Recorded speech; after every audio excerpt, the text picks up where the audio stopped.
here talking about Ryder, the German Shepherd.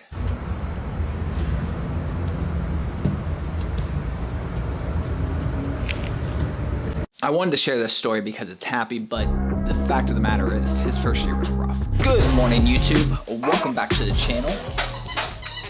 Welcome to another kind of story time, but it's more like a news story time. So a little bit different. You know, I saw this story and I've kind of thought about doing a segment like this in the past. Depending on how you guys like this, I might do more of them. I'll put some stuff up on the screen, some videos, some photos and stuff throughout this video. But he is a super, super happy pup, if you can't tell from the photos. You know, very lovable and everything. Thankfully, he is in a very good place right now, I feel like. Fortunately, that was not always the case. So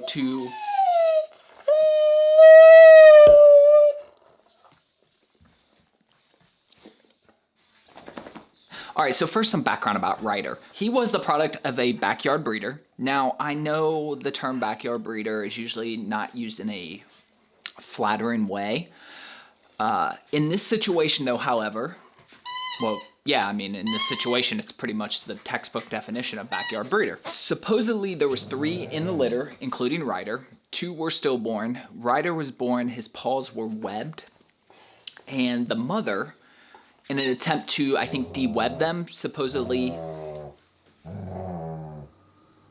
actually kind of chewed them off a bit, which, again, you know, that seems, you know, I could see a mother trying to do that and, you know, unintentionally chewing off the foot or something. Like, you could see that potentially being potentially happening.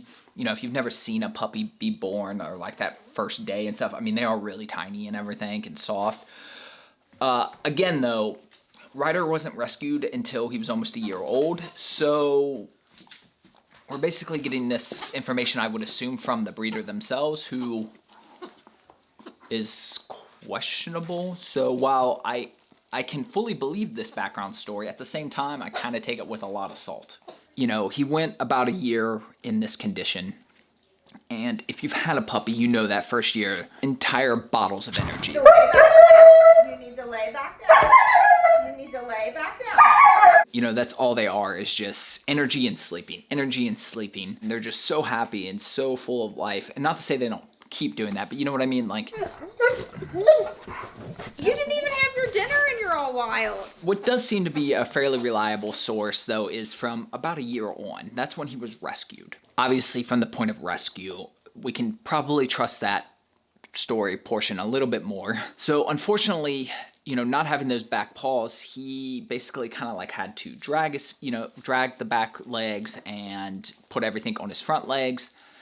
You know, he didn't have any type of prosthetics or therapy that first year. To know that that's how he spent his first year of life really does suck. Again, kind of lending towards the uncreditability of the breeder. Starting after that period, he was rescued. He was and is currently, from my understanding, under the supervision of a doctor in Miami. In fact, to make sure I get it right, Dr. Murta Sanchez in the rehab center in Miami. Now, after the rescue, he was fortunate enough to receive generous donations, which has allowed him to do some aquatic therapy, as well as receive fitted prosthetics for both his back legs. As of the last, I think about maybe a month or so ago, maybe a little bit more, he was doing some of his first steps and everything, and I'm sure I'll put some videos on the screen and some photos and everything, so you can see that. But he is doing obviously much better now. I mean, come on, just look at that guy smile. He's just so happy. Aww. Him looks so happy, huh? What you think of him? No, don't worry, not gonna get you any more baby brothers. I know. You don't like to share the lovin's. You're gonna have to go to the vet today. Yeah, I got to get that paw looked at. Don't know what happened there. Well, excuse you. As I kind of alluded to in the beginning, but why even share this story? Well, I don't know if I've mentioned this before or not. I feel like I probably have, but I don't really watch the news or read the news unless I'm looking for something specific or something specifically pertains to me. Unfortunately, most of the news is all about really just getting views, kind of like YouTube and everything else, honestly. When I picture the news, I just think of, did you know this thing in your kitchen can kill you? What is it? Find out at 11. Tune in at 11. Turns out it's a steak knife.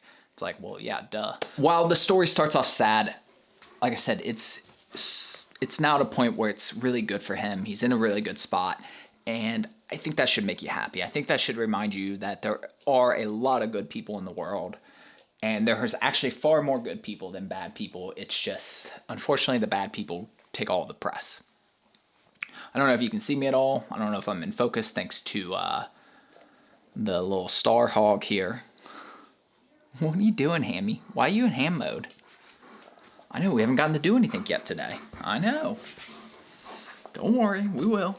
It's super nice today. It's only supposed to get up to the 70s, so you will be perfectly fine. Gonna have to take it easy, though. Don't want to upset that pawpaw. As mentioned, I will link all the information about Ryder below, so if you want to follow along with his journey, if you want to donate, I think they're still even looking for his forever home. I think even if they find the perfect candidate, it's not going to necessarily, it might be a situation where it's not right away, like you can't take him right away, but I do know he's going to require a lot of special care, obviously. Yeah, you know about that, huh? You require a lot of special mental care. Yeah, as in my mental health. I hope you guys enjoyed this first ever Storytime News edition of the Enzo and Lotus channel.